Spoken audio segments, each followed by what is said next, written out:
Чыгыш электр ишканасынын жетекчилиги мамлекетке 20.491.700 сом зыян келтиргени аныкталды. Бул тууралуу башкы прокуратурадан билдирет. Маалыматка караганда, Ысык көл облустук прокуратурасы тарабынан жүргүзүлгөн текшерүүнүн жыйынтыгында акционердик коомдун кызматкерлеринин эмгек акысы жогору көрсөтүлүп келгени аныкталган. Көрсөткүчтөр чыгаршалуу болгондугуна карабастан, кызматкерлерге эмгек акыдан тышкары ай сайын сыйакы төлөмдөрү жүргүзүлүп, 2021 жылга карата бекитилген суммадан 13.601.700 сом ашыкча берилип кеткендиги тастыкталды. Мындан тышкары негизги акционер болгон мамлекеттин кызыкчылыгы четке кагылып, коомдун бекитилген эмгек акы фондунда үнөмдөлгөн акча каражаты жок болгондугуна карабастан, Чыгыш электр коомунун жетекчилигинин буйругу менен энергетиктердин майрамына карата 6.890.000 сом дагы мыйзамсыз төлөнгөн деп айтылат маалыматта. Натыйжада аталган коомдун кызмат адамдарынын мыйзамсыз аракеттеринен улам мамлекетке 20.491.700 сом зыян келтирилген. Факты боюнча Ысык көл облустук прокуратурасы тарабынан Кылмыш жаза кодексинин 245-беренеси коммерциялык же башка уюмдардын кызыкчылыктарын ыйгарым укуктарын кыянаттык менен пайдалануу менен кылмыш иши козголуп, тергөө амалдары жүргүзүлүүдө.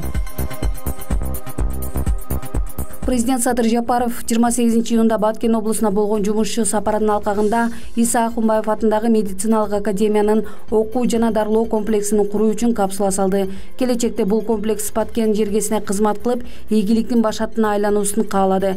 Капсула салгандан кийин Садыр Жапаров чогулган жергиликтүү жашоочулар менен баарлашты. Алар аймактын социалдык экономикалык абалын, инфраструктурасын өнүктүрүүгө байланышкан маселелерди көрсөтүштү. Ошону менен бирге тургундар мамлекет башчысына алардын аймагына көңүл бургандыгы жана колдоосу үчүн, ошондой эле эмгек акылар менен жөлөк пулдардын сезилерлик жогорулоосу үчүн ыраазычылык билдиришти. Садыр Жапаров Баткен облусуна мамлекет тараптан өзгөчө көңүл бурулуп жатканын жана мындан ары да бурула берерин белгиледи. Мамлекет тарабынан бөлүнгөн бардык күч, ресурстар улуттук максаттар менен тапшырмаларды ишке ашырууга багытталууда. Жолугушуу соңунда тийиштүү мамлекеттик түзүмдөрдүн жана жергиликтүү өз алдынча башкаруу органдарынын өкүлдөрүнө айтылган маселелерди чечүү үчүн тийиштүү тапшырмаларды берди.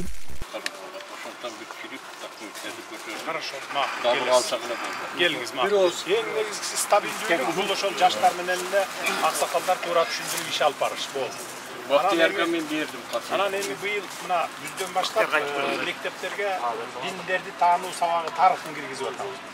Ошого жакшы окутуп алсак эле болду. Анан бара-бара бир 15-20 жылдан кийин эле бир нукка, бир каналга түшүп кетебиз, бир коллеяга түшүп кетебиз. Азыр болсо биз 20дан ашык дин менен жашап келатабыз кыргыздар. Бөлүнүп алганбыз. Рахмат жөн. Жүргүзүп аткан саясатыңызды аксакалдар, эл, биз бардыгыбыз 100% колдойбуз. Бир эле цифра менен айтып койгонум мен туура таап турам. Качан кыргыз мамлекети 400 миллиард бюджетти толтурган. Мына быйылкы жылы алдыңыздарга максат кылып отурасыздар. 400 миллиард бюджетти эч качан жеткен эмес. Даже биздин түшүбүзгө кирген эмес. Кыргызстан 400 миллиард бюджетке жеткен. Ал эми мен Самарканддагы айылымда жашаймын. Персоналный пенсионермин. Жолдошев Тойгул фамилия. Анан сиз биринчи президенттикке кое электе келгениңизде Баткендин стадионунда өзүңүз айттыңыз. Мен Разаковдун жолуну жолдоймун, туу тутам. Сонда биз аксакалдардын атынан мен дуа бердим эле. Аксакалдар дайыма сиздин саясатыңызды колдойт. Ынтымакта улуттар ортосундагы, элдердин ортосундагы ынтымакты биз дайыма бекем колдошко аракет кылабыз. Уулум ишиңи, жолуң Кыдыр, жолдошум Кыдыр болуп, вакыт тап. Кыргыз элиге, кыргыз мамлекетиге көпкө кызмат кыла бер. Рахмат, ал маселебиздин көкүрөк. Bir айыл bir продукт. Жайка долбоору мамлекеттик колдоого алынган улуттук долбоор болушу керек. Бул туурасында министрлер кабинетинин төрагасы Акылбек Жапаров Кыргызстандагы Япон эл аралык кызматташтыгы агенттигинин туруктуу өкүлү Кавамото Хироюки жетектеген Жайка делегациясы менен жолугушуу учурунда билдирди.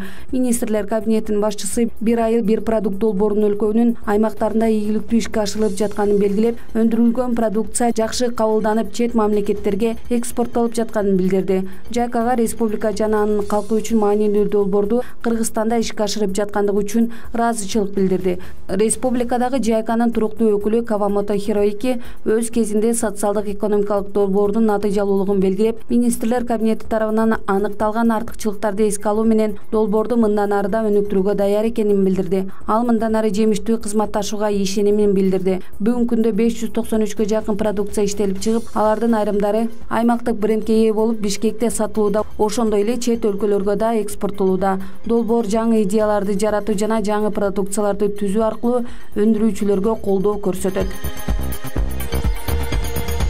Бишкек Ош унаа жолун төө ашуу жана ала бел тилкелерин кар күрткүсүнөн тоосуу үчүн Япония өкмөтү грант түрүндө $9 миллион берет. Бул тууралуу транспорт жана коммуникация министринин орун басары Табалды Тилаев парламентте билдирди. Анын айтымында трассанын 125-129 жана 216-222 чакырымдарында тосмолорду орнотуу долбоорлоштурулган. Япониядан келген адистер ашуулардагы кар массанын топтолушу боюнча изилдөө жүргүзүштү. Анын натыйжасында аталган тилкелерге кар тосмолорун визуалдык көрсөткүчтөрдү орнотуу сунушталды. Космостук жана жаңы технологиялар менен 1,5 жыл изилдөө жасалды. Тосмолор акыркы үлгүдөгү япон технологиясы менен курулат. Бардык материалдар Япониядан алынып, адистер да кошо келет, деди Тилаев. Ошондой эле ал 2016-2021 жылдар аралыгында төө ашуу менен ала белде кар күрткүсүнүн кесепетинен 65 жолу унаа каттамы токтотулганын билдирди. Ошондой эле жолду тазалоо учурунда жолчуларга да кыйынчылык жаратканын белгиледи.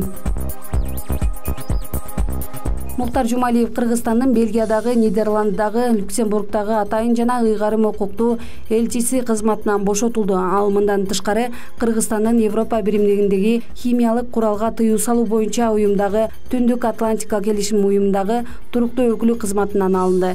Тийиштүү жарлыкка президент Садыр Жапаров кол койду. Орусиядагы кыргызстандык эмгек мигранттары арасында административдик укуктук мыйзам бузгандардын саны 2020 жылга караганда 1,5 эсе өскөнүн 28 июнда Жогорку Кеңештин Ыйман Нуру фракциясынын жыйынында маалымат берип жатып, тышкы иштер министринин орун басары Азизбек Мадмаров билдирди. Мадмаровдун айтымында негизги себептердин катарында Орусияга кирип чыгуу режимин бузуу, бейбаштык, алкоголь жана маңзат колдонуу сыяктуу фактылар бар. Акыйкатчынын аппарат жетекчиси Аскат Азарбеков кошумчалаганда, бүгүнкү күндө Орусиянын абактарында 985 кыргыз жаранып отурат. Камакка алынгандардын 30% маңзат кылмышы боюнча кармалгандар. Фракциянын жыйында эмгек мигранттарына тиешелүү, анын ичинен маңзатка байланышкан кылмыш ишине кириптер болгон чет жердеги кыргызстандыктардын маселеси каралды. Расмий маалымат боюнча азыр 1 миллиондон ашык кыргызстандык Россияда иштейт.